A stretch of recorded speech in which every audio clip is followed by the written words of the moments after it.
vous donne la paix, qu'en avons-nous fait? Envie de pleurer, pleurer, pleurer, pleurer. Me wanna be, me wanna be, me wanna be, me wanna be, me wanna be. Me wanna be, me wanna be, me wanna be, me wanna be, me wanna be. Me wanna be, me wanna be, me wanna be, me wanna be. No be yeah. Me wanna be, me wanna be. No be yeah. Me wanna be, me wanna be, me wanna be. No be yeah. Me wanna be, me wanna be, me wanna be. Me wanna be, me wanna be.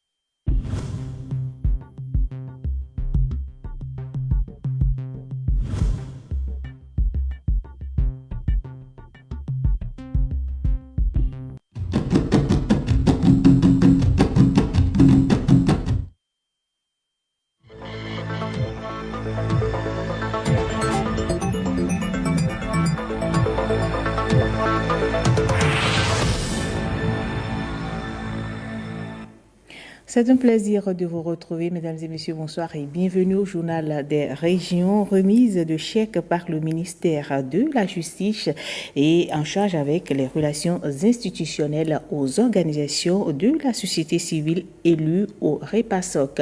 Le REPASOC, c'est un programme dédié au renforcement et à la participation à la société civile au développement. C'est le fruit de la coopération entre le Bénin et l'Union européenne, une nouvelle page qui s'ouvre donc pour les 49 ONG bénéficiaires. On fait le point avec Pierrette Harley.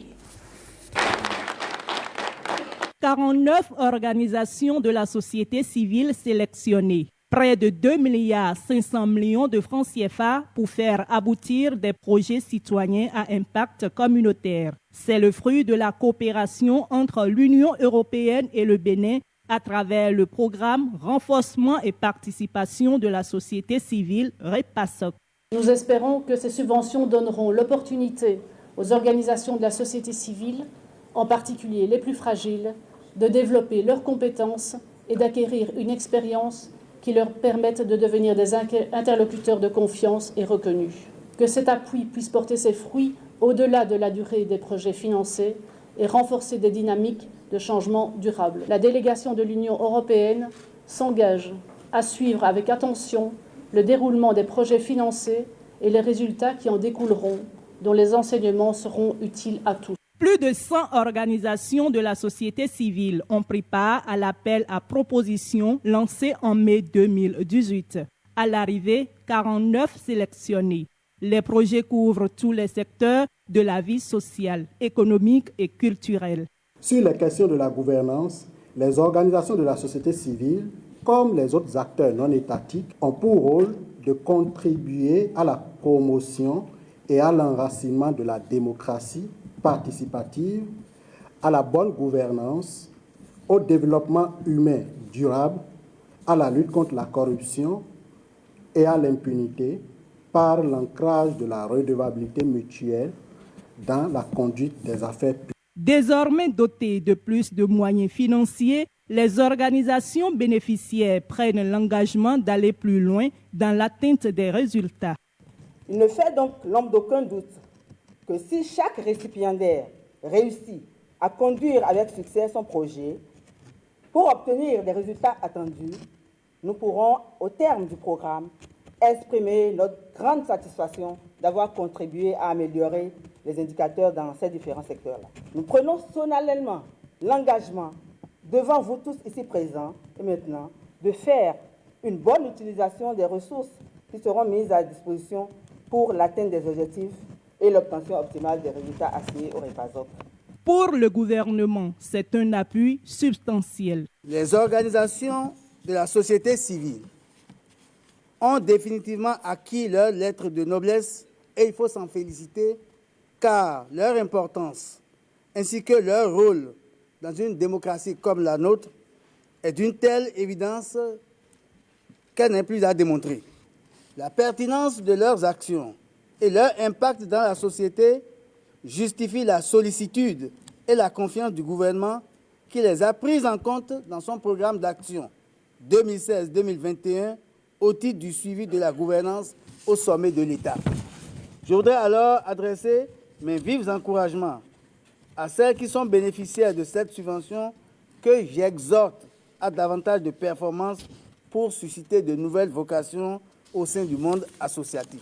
Le processus de remboursement permettra de donner une chance à d'autres couches vulnérables afin d'élargir le champ d'insertion socio-professionnelle des populations.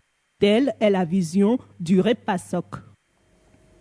Démarré en juin 2016, le projet RAF suit son cours. Il s'agit de la création du réseau en sécurité alimentaire par l'application des technologies nucléaires et connexes phase 2. Une trentaine de participants des pays États membres du projet étaient à Cotonou pour participer au concours régional sur l'analyse des métaux toxiques dans les aliments et les matrices connexes. Manini Chibuzo était présent à la cérémonie. Voici son reportage. La toxicité des métaux dans l'alimentation préoccupe. Comment prévenir les dangers de la présence de ces éléments dans nos assiettes? Les réponses à cette interrogation vont être développées à l'occasion de ce cours régional. Les métaux toxiques, c'est des éléments chimiques qui sont dangereux pour la santé humaine. Ces éléments sont partout dans l'environnement, dans les eaux, dans le sol, dans ce que nous consommons, surtout les aliments, les produits bruts et puis les produits transformés.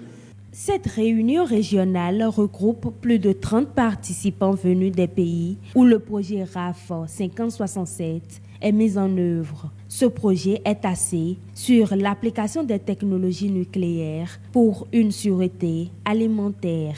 Il s'agira donc de développer un réseau de laboratoires de sécurité alimentaire et environnementale fiable, respectant les normes internationalement acceptables et pouvant contribuer à améliorer la santé publique et à faciliter le commerce des produits alimentaires. Cette formation vient renforcer les capacités des laboratoires de contrôle de sécurité alimentaire. Elle est assurée par les experts de l'Agence internationale de l'énergie atomique. Cette formation, qui court du 22 au 26 avril 2019, permettra en effet aux laboratoires des différents pays participants d'internaliser, d'optimiser les techniques d'analyse des métaux toxiques par les technologies de pointe telles que la spectrophométrie, l'absorption atomique que vous appelez généralement SSA. Nous nous en réjouissons particulièrement au Bénin car elle s'inscrit parfaitement dans les réformes en cours dans le cadre de mise en œuvre de volets agricoles de programmes d'action de gouvernement, notamment en ce qui concerne la facilitation de l'accès au marché des produits agricoles. C'est ici le lieu d'exprimer la profonde gratitude du gouvernement béninois à l'endroit de l'AUA pour son soutien constant aux différents projets dont le Bénin assure la coordination. Au terme des 5 jours de formation, les participants seront mieux outillés pour le traitement analytique sur les métaux toxiques.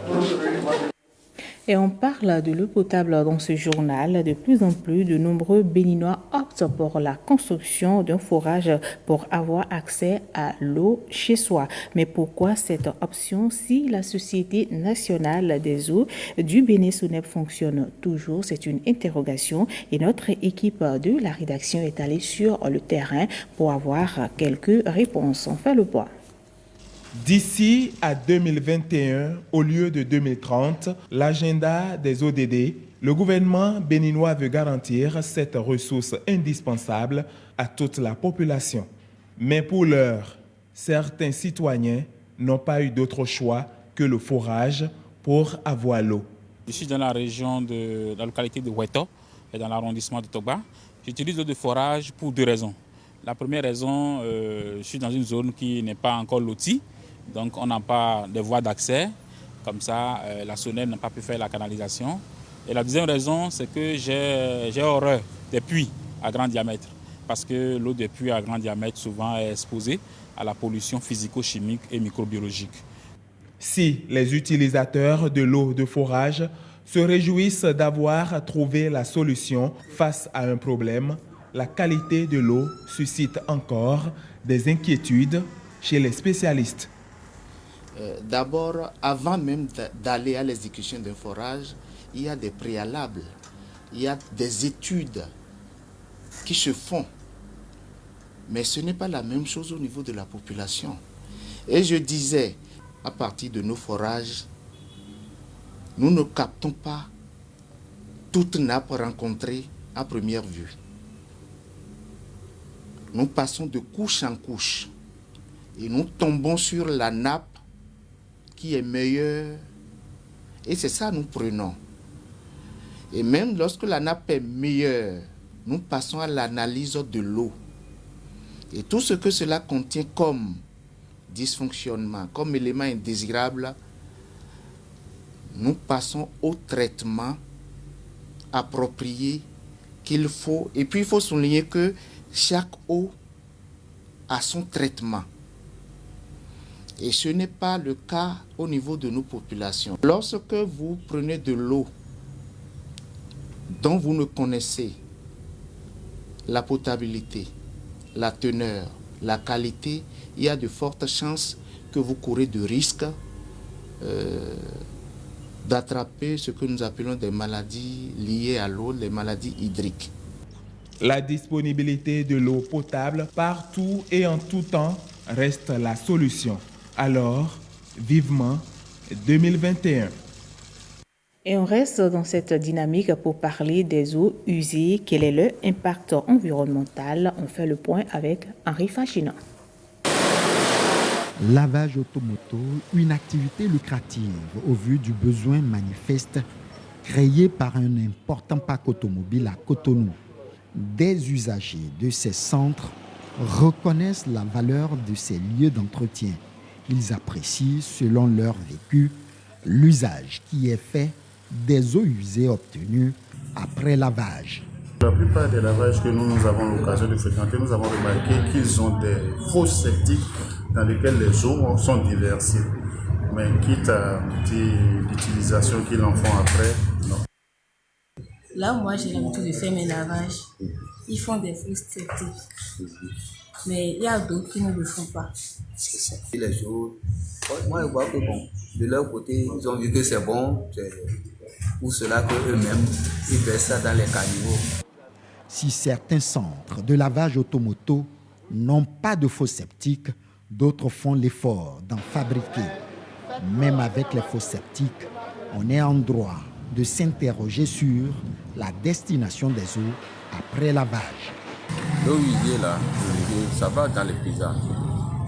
J'ai une pizza, ça va dedans. Quand ça va dedans, si c'est rempli, j'ai mis ça deux fois la nuit pour pouvoir vider les parties. Quand il y a la poussière aussi, j'ai mis ça pour pouvoir arroser l'avant pour éviter la poussière, attacher les voitures.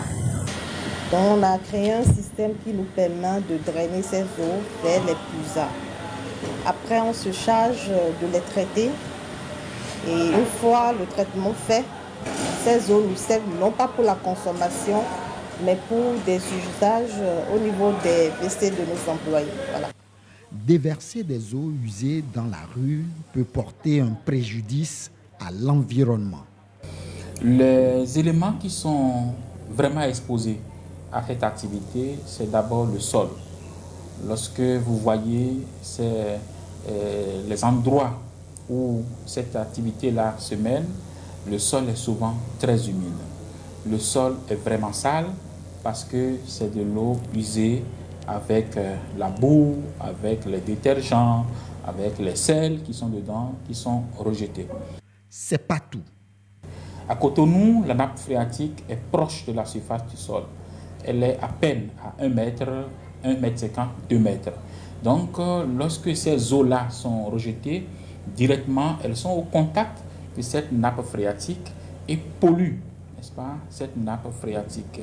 Et après, vous avez par endroits les eaux souterraines qui sont aussi exposées, n'est-ce pas, aux effets pervers des eaux usées issues des activités de lavage d'auto et de moto.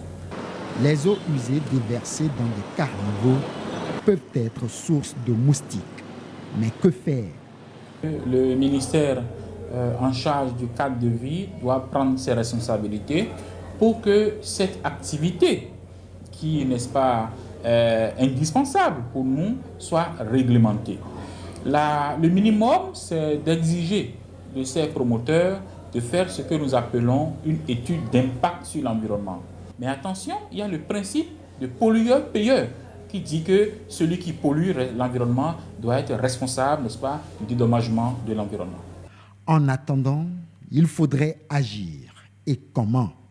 La première chose à faire, c'est d'amener ces acteurs à essayer d'avoir des fosses étanches, c'est-à-dire à se doter de réservoirs capables de recueillir les eaux usées et après à vidanger ces eaux usées, quitte à les envoyer à des endroits propices pour pouvoir faire leur épuration. Si l'environnement préoccupe autant pouvoirs publics qu'entrepreneurs dans le domaine du lavage automoto, il est important que des actions de normalisation de l'activité soient mises en vigueur.